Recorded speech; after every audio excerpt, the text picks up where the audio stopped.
আমির হামজাকে তো আপনারা সবাই চিনেন। আমির হামজার একটি তাফসীর মাহফিলের ভিডিও সোশ্যাল মিডিয়াতে ভাইরাল হয়েছে। ওই ভিডিওতে আমির হামজা হুজুর বলছিল যে বিশ্বের সবচাইতে সুন্দরী যার নাম তালিকাতে আছে রশ্মিতা মণ্ডল, তার একটি কথা নিয়ে একটি ওয়াজের ভিতরে হুজুরে করছে। তো বিভিন্ন ইউটিউবার এবং বিভিন্ন Facebook page creator, content creator এই ভিডিওটা প্রচুরভাবে শেয়ার করেছে, প্রচুরভাবে প্রচার করেছে। যার প্রচারের প্রেক্ষাপটে আমির হামজা হুজুরের প্রতি বিভিন্ন জায়গা থেকে মানুষের যে একটা ভালো দিক, ভালো একটা ধারণা ছিল, সেই ধারণাটা এখন ওইভাবে নাই। তো হুজুরে বলল যে বিশ্বের সবচেয়ে বড় সুন্দরী যারা আছে তাদেরকে একটা মানে কে আছে বা কারা আছে তাদের একটা নাম উদাহরণস্বরূপ বলল যে রাশ্মিতা মণ্ডল বিশ্বের সবচেয়ে সুন্দরী। তো এরকম একটা কথা আমির হামজা হুজুর বলছে। তো সেই কথাটা ভিডিওর আকারে বিভিন্ন জায়গায় শেয়ার, বিভিন্ন জায়গায় প্রচার হয়েছে। হুজুরের প্রতি মানুষের অনেকটা নেগেটিভ ভিউ হয়েছে। আরে ভাই, প্রচার করার কি দরকার ছিল?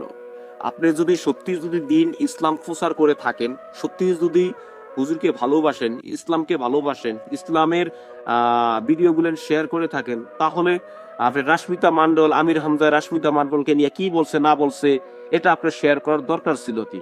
একটা তাফসীর একজন বক্তা ২-৩ ঘন্টা আলোচনা করেন, সর্বনিম্ন ১.৫ ঘন্টা আলোচনা করে, ১.৫-২ ঘন্টা আলোচনা করলেই তার মুখ থেকে আবার সে কি পারে না যে দেশের মানে অর্থনৈতিক বা যে কোনো একটা মানে যুগ্ম অযুগ্ম যে কোনো একটা কথা বলতে পারে না দেশের সাথে মিলিয়া।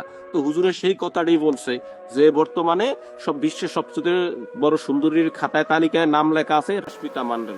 রাশ্মিতা মণ্ডলের সৌন্দর্যের একটা তুলনা হুজুরে ওখানে উপভোগ করছে। এখন এই কথাটা কি বলা হুজুরের কি পাপ হয়েছে, অন্যায় হয়েছে, কোনো কিছু হয়েছে?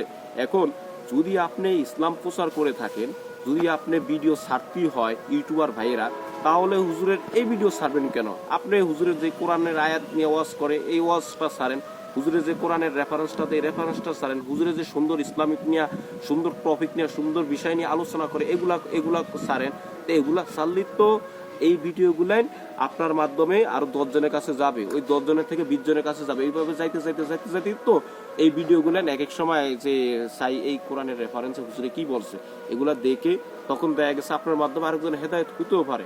এটাই তো হচ্ছে ইসলাম। আর আপনি এই ইসলামটাকে যদি এইভাবে যদি করতে পারেন, তাহলে আপনার দুনিয়া এবং আখিরাত, ইহকাল পরকাল দুটাই তো আপনার জন্য কল্যাণকর এবং বরকতময়।